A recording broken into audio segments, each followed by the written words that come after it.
everyone. Welcome to Chriselle Counseling's Hope Through the Journey podcast. Life is challenging, and in this space, we're providing hope through your journey of life. We'll help guide you in creating the life balance you want and so much deserve.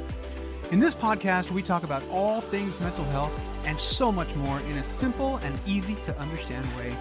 I'm Alfred Chriselle Jr. Alongside me is my co-host, fellow licensed professional counselor and sister, Lettie Chriselle. How's it going, Let? What is up in your world? Well, thank you for asking, Al. I feel like I need to start off by sharing I'm a little stressed, and because I want to be transparent with our listeners, it's about this podcast, specifically this episode. Listeners, just so you know, this will be the third time we try to get this episode recorded. But Al, since you're our tech guy for the podcast, please explain. Well, if you've done podcasts before, technology is wonderful until it's not. So I had a computer crash. It's just been a mess, and but the show must go on, and this podcast must be out to the world and distributed. And we want to make sure we get this one out there. So. Yeah, it's been a road, but we're finally getting it done. We are. I'm going to cross my fingers, this is third time's a charm, all right? That's right. Okay, so I've actually been focusing a little more on my self-care. Good for you. Yeah, I've been Self-care. making time to do some reading. I know that doesn't involve research because I used to be avid reader. So as a matter of fact, I just came back from visiting Target, and I have 2 more books to get into. Currently into psychological thrillers, go figure, with a splash of romance novels, not going to lie. But I'm going to turn the tables on you today. What? You always ask me how it's going with me. But recently it's been brought to my attention that our listeners want to know how you're doing too. Aww. So what's going on with you? What's happening in your world? Wow. Let us in. Yeah, that's cool. Thank you. I appreciate that. So my mind's been racing lately, feeling really overwhelmed. By the way, if you're wondering how to manage overwhelm, we've got a great freebie on the topic called 10 Ways to Stop Overwhelm Now. If you're interested, go to our website, subscribe, and get that document sent to you directly right now. Back to my overwhelm and really high stress level here. I've been feeling so much lately, and it's got me thinking that it's taking a toll on my self-esteem. Yeah. And I really had to sit down and reflect on the health of my self-esteem. And if it's okay with you, I think I'd like to talk about that today. Just the whole idea of the importance of self-esteem as a part of mental health in our lives. What do you think? Well, you know what? First of all, good job plugging the website. You like that? It's always good. But I'm also glad I chose today to ask you the question. Yeah. The health of our self-esteem is so important because it affects our overall well-being. It does. If we don't have a high self-esteem, or even if we do, we have to learn to maintain that healthy self-esteem. Mm-hmm. So I think it's a great topic. But before we dive into the how-tos of maintaining a healthy self-esteem, maybe you can share with us what self-esteem is and what it's not, since you've taken some time to reflect on this. Well, and I have taken some time. And let's go to the experts a little bit. The American Psychological Association defines self-esteem as the degree to which the qualities and characteristics contained in one's self-concept are perceived to be positive. Now, I know that's a mouthful. Break it down. Right? Break what it does down. It mean? What does that really Right. mean? Self-esteem, by definition, is what I believe to be true about myself, how I feel about myself, what I think about myself, and depending on that is what determines how high or low my self-esteem is. Right. Now, to be clear, self-esteem is not what other people think about me. And we're going to come back around to that a little bit later in the podcast, because that is something that gets people in a lot of trouble too. So getting back to my previous point though, if we don't think very highly of ourselves, or our self-esteem is lacking, then that tends to lead people to become or to experience depressive symptoms like low mood, experience of lack of confidence, your motivational level is low, etc. On the other side of the spectrum, however, is too much self-love and too much self-esteem. And that can result in some negative behaviors too, including narcissistic tendencies and others. So we don't want to find ourselves on either end of that spectrum. They are both unhealthy places to be. Your self-esteem really does impact your thoughts, feelings, and actions, and really sets the tone for how we live our lives, how we feel about ourselves. And that is the key to good mental health, right? Most definitely. Thank you for that definition, by the way. Anytime. I think that from time to time, we all fall into that idea that we determine how good we feel about ourselves depending on how we present ourselves and the feedback we get from those around us. Right. So it's a tricky slope. It is. It is. So let's look then at self-esteem and self-worth a little bit deeper here. Now that we have a working definition of self-esteem, let's explore specific issues associated with it, okay? Let me preface this by saying that a lot of what we're going to share right now is work that our dad has done on the topic, and so we want to appreciate his contribution. Thanks, Dad. To that. Yes, absolutely. So first, we have to acknowledge that self-esteem is created and built in our mind. Periodically, we'll have individuals ask, well, if self-esteem is so important, how do I, where does that come from, or how do I build that? Right. And the answer is that it's created and built in our mind. In other words, we determine the level of our self-esteem based on either our negative or positive self-talk. So Right. important, our self-talk. Now, if our core beliefs, and we've talked about this before, if our core beliefs about ourselves are negative, then our self-esteem will be low.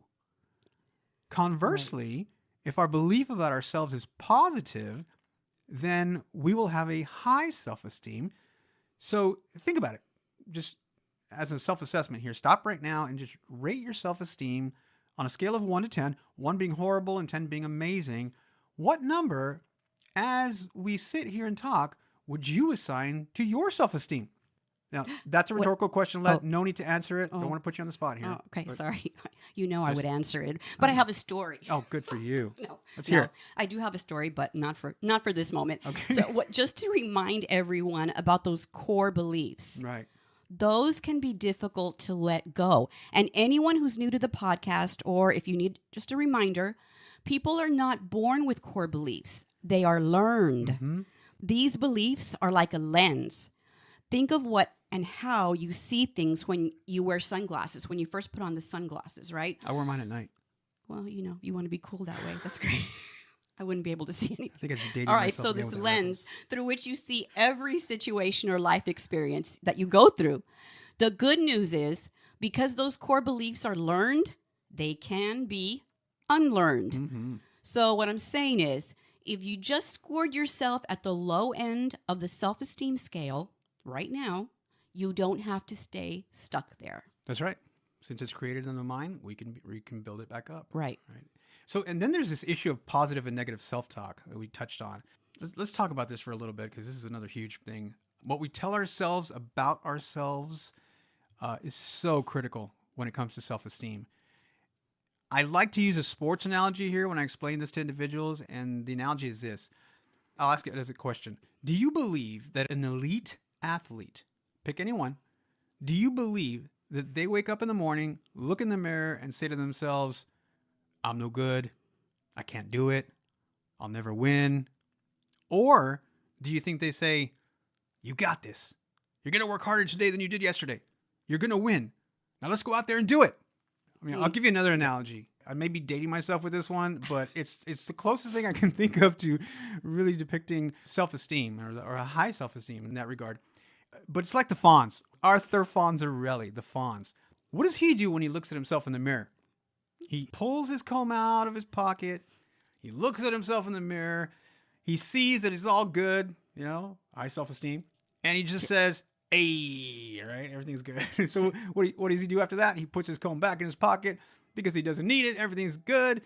Again, high self-esteem, confidence in myself. And he goes on with his life with that high self-esteem, with that confidence level.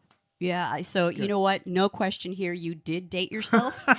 And for those of you who don't know, The Fonz was on a show called Happy Days. Happy Days. It's in the 50s. He had his leather jacket, all that. Okay, the show wasn't in the 50s. It took place in the 50s, but it came out in the 70s. Okay. Yeah. Right. Clear that Sorry. up. A little touchy there. Well, I mean, not that there's anything wrong with anybody born in the 50s. That's what I meant, that it was, the setting was in the 50s. So anyway, Google it. So that negative self-talk can also be referred to as our inner critic. That negative voice inside your head that judges and criticizes. Mm-hmm. Yep. The inner critic plays a critical role in how you see yourself and messes with the self-esteem. Yes. Your inner critic, if you allow it, can undermine your accomplishments because it can lead to your self-doubt or a lack of confidence. Right. So what is it that you're telling yourself? Because that is going to determine a lot about where you're headed. And it can become a self-fulfilling prophecy if you think about it. And before we go any further, though, I wanted to go back a bit and touch on the point that self-esteem is not what others think about me, because it's worth talking more about. And that is this. Self-esteem does not depend on the number of followers you have on social media or the number of likes you get on a post. You know, I do get that. I just want to say I do get that. But I'm one of those that does like to see that my posts are being acknowledged. Right. Well, put so much sure. work into it. Sure. Anyway, sorry. But anyway, okay. So just to expand a little bit more on that, a high, healthy self-esteem is not determined on the external, but rather on the internal. Ooh. And what I mean by that is, now follow along with me here, the things we have, our accomplishments, do not make me who I am. I have them because of who I am. Simply again, my self-esteem does not come from what I have or own or have accomplished.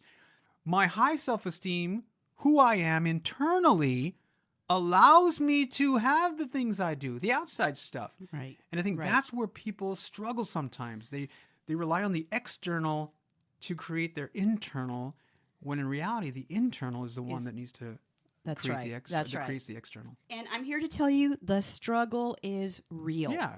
For those of us who struggle with low self-esteem, let's talk about some ways to deal with the inner critic that I referenced earlier. All right, here we go. Number one, acknowledge and understand.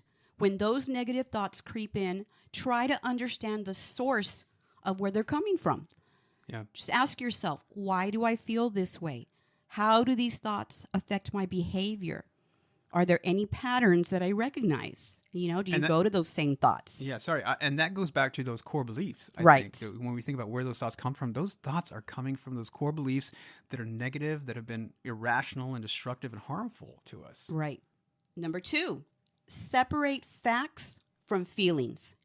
Your brain might be hardwired to think that no one wants to talk to me, or I'm not good enough, I'm going to fail. But is that actually a fact? Practice sorting through facts and feelings. That's another indication of core belief, right?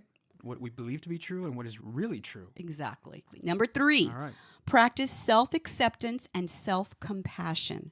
Replace the negative or critical thoughts with accepting and compassionate ones. I like that one. Number four, focus on your strengths and what you are good at. If you don't know all your strengths, take time to think about them and write them down. Right. We got to start with that. Sometimes it's like, you know what? I'm good at this. Right. I'm going to use this strength, be intentional. And when you start believing, you know what? I can do that. Yeah, it helps that internal. Right. Creating that external. Number five, distract yourself when you start replaying mistakes in your head.